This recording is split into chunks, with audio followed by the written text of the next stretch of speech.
So to completely understand Kentucky history, we're learning the namesakes of Meade County and Hardin County. And Meade County is James M. Meade, who died in the War of 1812, and then you have John J. Hardin, who is Hardin County's namesake, who had died in 1792. Now, James Meade probably looked at John J. Hardin as some sort of hero. He was fought a revolutionary battle, killed lots of Indians, and so he wanted to be like him, and so he marches up to Detroit to kill some Indians, but wound up getting killed himself in the War of 1812, so he couldn't even be said that he was a revolutionary. And then they fought against a lot of a whole confederation of Native American nations when they marched up to Detroit to take Detroit. But they stopped by Frenchtown and they got massacred. About 400 Kentuckians were killed at the Battle of Frenchtown, and then 9 Kentucky counties were named after those who had died at the Battle of Frenchtown.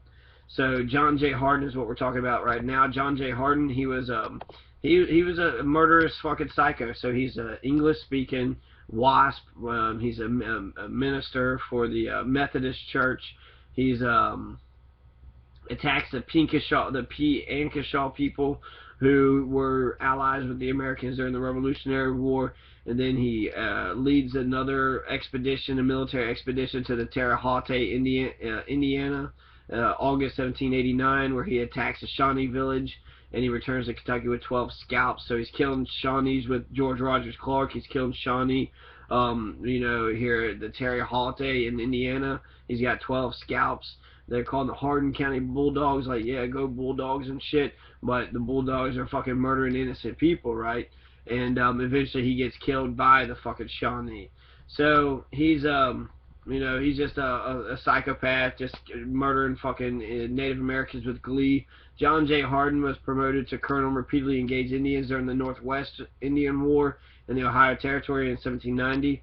He led a detachment of the Kentucky County Virginia militia on the disastrous Battle of Heller's Corner. And the Battle of Heller's Corner was part of the Harmar campaign. So on October 19th, near modern Churubusco, Indiana, Hamar sent out a scouting party under Colonel John J. Hardin, consisted of 180 militia, a troop of cavalry under Major James Fontaine, and 30 regulars under Captain John Armstrong, as estimate the strength of the Indians and attack the village of Chief Le Gris. So they try to kill Chief Le Gris, and I'm not even sure who Chief Le Gris is, what kind of Indian he is, what his tribe and what his ethnicity was. So we can check that out. But okay, let's finish up with John J. Hardin. So his party comes within a few miles of Kickapoo, where they encountered an Indian on horseback who fled along a minor trail, leading them away from the village. John J. Hardin ordered his force to pursue this lone Indian, but sent Major Fontaine's cavalry back to bring up a company that had been left behind. The Indian was actually a decoy, and it led John J. Hardin into a swampy lowland by the Eel River, where he could neither pursue nor easily retreat. Indians led by Little Turtle attacked John J. Hardin's force from 3 sides. Most of the militia fled, warning Major Fontaine's cavalry to get out. The regulars stood their ground with some of the militia. Only 8 of the 30 regulars survived. 40 militia were killed, and 12 Americans had been wounded. Captain Armstrong, hidden in the marsh and escaped with his life. He blamed John J. Hardin and the militia for the defeat and claimed that only about 100 Indians had been involved. This was the approximate number of warriors available from Kickapoo and Le Gris's village. The battle is sometimes referred to as Hardin's defeat. So Le Gris was a chief of the Pepikokia band of the Miami tribe. So he's a Miami, the chief of the Pepikokia band of the Miami tribe in the 18th century, also known as the Gray. He was one of the 3 important Miami leaders during the Northwestern Indian War, along with Pacanne and Little Turtle. So Chief Le Gris is a Miami tribe, and also aka the Gray. So let's talk a little bit about Le Gris. So nah, never mind. Actually,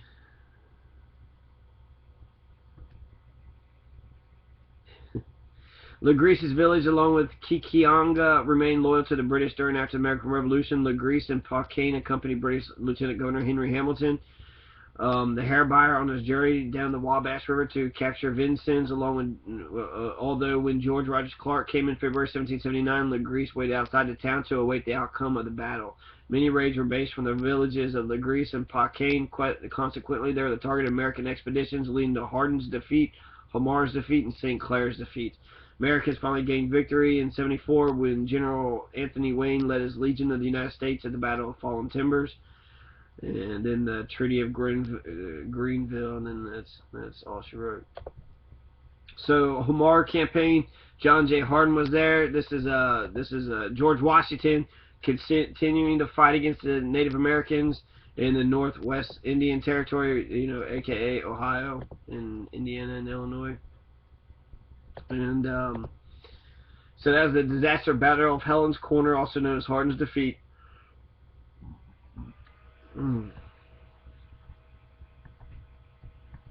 The rout began a long succession of American losses to the Miami Chief Little Turtle in 1791. John J. Hardin led a force, 60 mounted militia, in the destruction of a large Kickapoo village near the mouth of Big Pine Creek, a part of General Charles Scott's campaign to destroy Owen-Tinonan.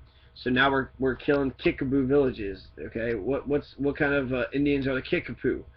The Kickapoo people, they're an Algonquin-speaking Native American tribe. So again, another Algonquin-speaking tribe. The Anishinaabe say the name Kickapoo means stand here and there, which may refer to the tribe's migratory patterns. The name can also mean wanderer. This interpretation is contested and generally believed to be a folk etymology. The earliest European contact with the Kickapoo tribe occurred during the La Salle expeditions into the Illinois country in the late 17th century, as the French set up remote fur trading posts throughout the region, including on the Wabash River. The Kickapoo at the time inhabited a large territory along the Wabash in the area of modern Terre Haute, Indiana. They were confederated with the larger Wabash Confederacy that included the Piankeshaw to the south, the Wee to the north, and the powerful Miami tribe to their east. A subgroup occupied the upper Iowa River region in northwest Iowa and Root River region in southeast Minnesota in the late 1600s and early 1700s. This group was probably known by the clan name Mahuia, derived from the Illinoisan word for wolf. It was white settlers moved into the region beginning in the early 19th century. The Kickapoo participated in several treaties, including the Treaty of Vincennes, the Treaty of Grouseland, and the Treaty of Fort Wayne. They sold most of their lands to the United States and moved north to settle among the Wee. Rising tensions between the regional tribes in the United States led to Tecumseh's War in 1811. The Kickapoo were one of Tecumseh's closest allies. So the Kickapoo was right there with fucking Tecumseh, just like Roundhead. They weren't no walks in the fucking water type of fucking, turncoat, fucking Benedict Arnold ready to stab a motherfucker in the back type of person. Many Kickapoo warriors participated in the Battle of Tippecanoe in the subsequent War of 1812. A prominent non-violent spiritual leader among the Kickapoo was Kennekuk. So that's interesting. Non-violent. Here's a guy who is for non-violence. So you had a Martin Luther King and a Gandhi figure out of the Kickapoo people. So where did non-violence get them? Eventually they was all exterminated. So the Kennekuk, who led his followers to the tribal lands in Kansas, where he died in 1852. So Kennekuk is also known as the Kickapoo Prophet. He was a Kickapoo medicine man, spiritual leader of the Vermilion Band of the Kickapoo Nation. He lived in east central Illinois much of his life along the Vermilion River, led a community of followers whose beliefs centered on nonviolence, passive resistance to resettlement, abstinence from alcohol, and meditation. He favored moderate, nonviolent accommodation and coexistence with American westward expansion and settled agricultural life. These views caused him and his followers to suffer derision and alienation from some of the other Kickapoo bands. His tribal community's religious outlook embodied a type of Christian evangelism in some respects, and a group of Potawatomi converts joined his following over time. He died on the reservation in Kansas in 1852. Reverend William H. Hunnell, who visited a few years after Kennekuk's death, reported that Kennekuk went back and forth between Christian teachings and heathenism. Some Kickapoo descendants still follow the tenets of his preaching. So Kennekuk is a fucking badass motherfucker, right? Kennekuk's a badass motherfucker. The close of the war led to the change of Indian policy in the Indiana Territory, later the state of Indiana. American leaders began to advocate the removal of the tribes to land west of the Mississippi River. The Kickapoo were among the first tribes to leave Indiana. They accepted land in Kansas and an annual subsidy for exchange for leaving the state. The Uiathinan name refers to the dwelling place of the members of the Wee tribe of the Native Americans. The name Oatanan, also variously given as Uatanan, Ujatanan, Uatano, and other similar forms. It's a French rendering of a term from the Wee dialect of the Miami, Illinois language, which means place of the people of the whirlpool, and ethnonym for the Wee. I guess the Wee is the Wee tribe. They're a type of Indians. The Wee, W-E-A, just 3 letters, W-E-A. They're a Miami, Illinois-speaking tribe originally located in western Indiana, closely related to the Miami. The name Wee is used today as a shorthand version of their numerous recorded names. The Wee name for themselves in their own language is the Wayatanwa, derived from the Wayatanaki, place of the whirlpool. So the Wee, place of the whirlpool. They were Miami Indians. So maybe you might need to know that. The Wee tribe. They're trying to wipe out the Wee tribes, and then that's why they were wiping out all these other peoples. So, one village on the north bank of the river opposite the main Iowathan town was chiefly inhabited by the Kickapoo. On March 9, 1791, U.S. Secretary of War Henry Knox issued orders from President George Washington to Brigadier General Charles Scott of Kentucky to lead a punitive expedition against the Wee settlements in the Wabash Valley. Just after noon on June 1, 1791, Scott, with a force of 33 officers and 760 mounted Kentucky volunteers, crested High Gap Hill and entered the Wee Plains. Perceiving 2 villages to the northwest at 2 miles and 4 miles out, Scott sent a small detachment under Colonel John J. Hardin to destroy them, while he and the bulk of his force continued north towards the main Uatinan village near the mouth of the Wee Creek. Scott's forces founded the Uatinan town at the bottomland near the Wabash and descended upon it, causing panic among the inhabitants.